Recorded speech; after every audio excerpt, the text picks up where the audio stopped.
2013 সালে শাপলা চত্বরের ঘটনা ঘটে, মতিঝিলে শাপলা চত্বরের ম্যাসাকার ঘটে।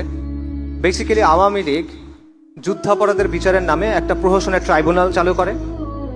সেখানে বাংলাদেশ জামাত ইসলামের কিছু নেতাকে প্রথমে যাবজ্জীবন কারাদণ্ড দেওয়া হয়।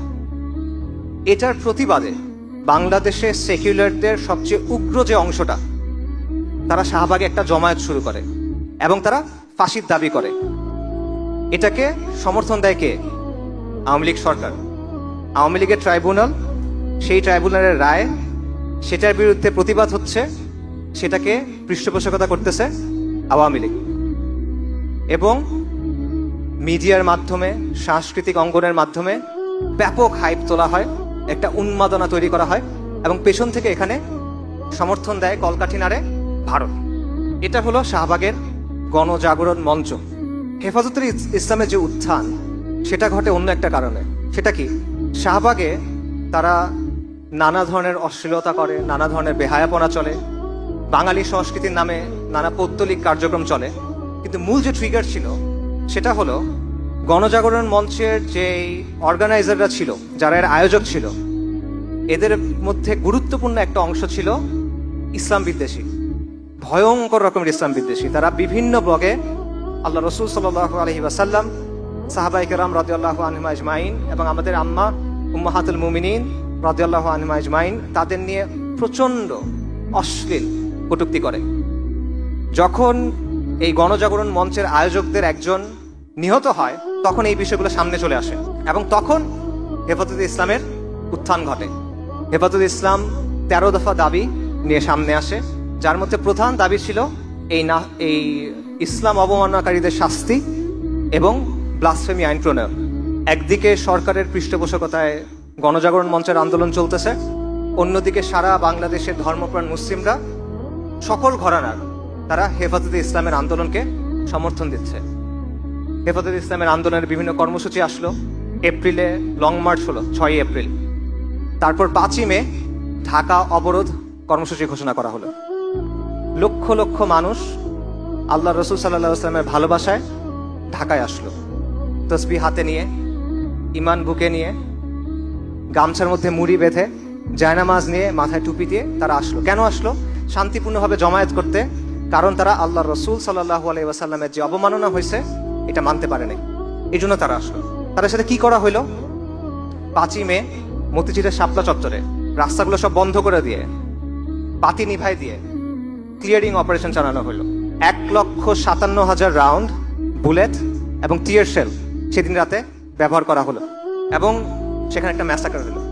এই ম্যাসাকারের হুকুমদাতা ছিল খুনি হাসিনা এবং এটার মূল পরিকল্পনাকারী ছিল, এই নামগুলো আপনারা এখন সবাই চেনেন, জিয়াউল আহসান, আয়নাঘরের কারিগর যাকে বলা হয়, তারেক সিদ্দিকী, শেখ হাসিনার সামরিক সচিব, এরা। এবং এই হত্যাকাণ্ডে অংশ নিল কারা? র্যাব, বিজিবি, পুলিশ এবং যুবলীগ। সরকার দাবি করলো কেউ মারা যায় নাই। ওই সময় কিছু ছবি ভাইরাল হয়েছিল, আপনারা অনেকে দেখছেন। শাপলা চত্বরে পড়ে আছে শরীরে রক্ত, মানুষ মারা যাওয়ার সময় শরীর কাঁপে, ওরকম কাঁপার কিছু ভিডিও ছিল। এগুলোর ব্যাপারে এগুলো ভাইরাল হয়েছিল। তখন হাসিনা সংসদে দাঁড়ায় বলছিল যে ওরা রং মেখে শুয়েছিল ওখানে, কেউ মারা যায় না ওখানে, এটা তারা বলল। কিন্তু বাংলাদেশের একটা মানবাধিকার সংস্থা অধিকার, তারা একটা ফ্যাক্ট ফাইন্ডিং রিপোর্ট করলো এবং তারা রিপোর্টের পর বলল যে 61 জন মানুষ শাপলা চত্বরে মারা গেছে অ্যাটলিস্ট, কমপক্ষে, এবং এটা তারা আইডেন্টিফাই করতে সক্ষম হয়েছে। এই রিপোর্টটা করার কারণে অধিকারের তৎকালীন যিনি প্রধান ছিল, তাকে হাসিনা সরকার জেলে দেয়। তিনি এখন বাংলাদেশের একজন উপদেষ্টা, আদিলুর রহমান সাহেব।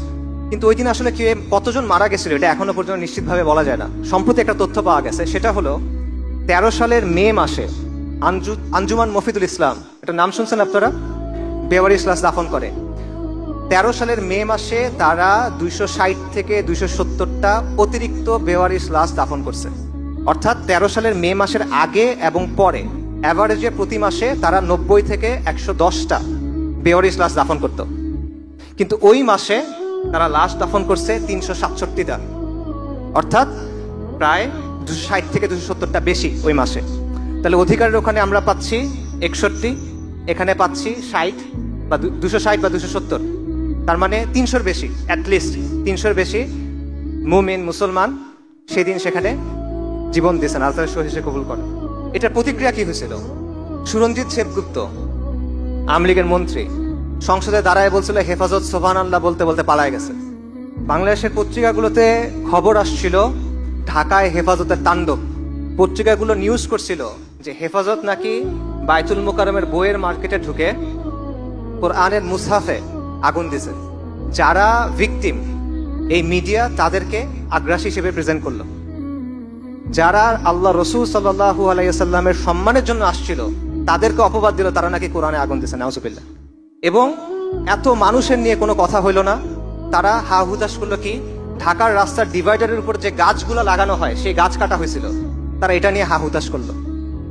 300 জনের বেশি মানুষ মারা গেল, এটা নিয়ে কথা নাই। ঢাকার রাস্তায় গাছ কাটা হয়েছে, এটা নিয়ে তাদের আফসোস। এটা হলো আমাদের দেশের সুশীল সমাজ, এটা হলো আমাদের দেশের মিডিয়া, এটা হলো আমাদের দেশের সাংস্কৃতিক অঙ্গনের বাস্তবতা। এই শহীদদের মধ্যে একজন ছিল বুয়েটের ছাত্র রেহান আহসান। একটা বুয়েটের ছাত্র রাষ্ট্রীয় বাহিনীর গুলিতে মারা গেছে, এটা যদি অন্য কোনো প্রেক্ষাপটে ঘটতো পুরো বাংলাদেশ কেঁপে উঠতো, পুরো বাংলাদেশে আন্দোলন হতো, সবার মুখে মুখে কথাটা থাকতো। রেহান আহসানকে নিয়ে কোনো কথা হয় নাই। কেন হয় নাই? কারণ সে ইসলামের জন্য গেছিল এখানে, কারণ সে মুসলিম পরিচয় নিয়ে গেছিল, কারণ সে হুজুরদের সাথে গেছিল, কারণ সে আল্লাহ রসুল সাল্লাল্লাহু আলাইহি ওয়াসাল্লামের শান এবং মানের জন্য, মর্যাদার জন্য সেদিন সেখানে গেছিল এবং প্রাণ দিতে হয়েছিল। হেফাজতের শাপলা চত্বরে এই ঘটনার সিগনিফিকেন্স কি? এটা সিগনিফিকেন্স হলো 1/11-র পর তো হাসিনা মোট 3 টার্ম ছিল, রাইট? 3 মেয়াদ সে ছিল। প্রথম মেয়াদের 2টা ঘটনা খুব সিগনিফিকেন্ট। একটা হলো পিলখানার ঘটনা, একটা হলো শাপলা চত্বরের ঘটনা। শাপলা চত্বরের ঘটনার পর হাসিনা এবং আওয়ামী লীগ অনেক বেশি বেপরোয়া হয়ে ওঠে।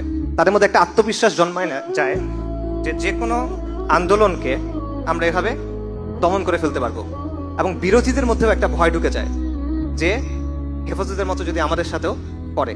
এবং এর ফলে যেটা হলো, আওয়ামী, যেটাকে সবাই আওয়ামী ফ্যাসিবাদ বলে, আমি আওয়ামী জাহেলিয়াত বলি, আওয়ামী জাহেলিয়াত এই শাপলা চত্বরের ঘটনার পর একটা অ্যাডভান্স স্টেজে প্রবেশ করলো।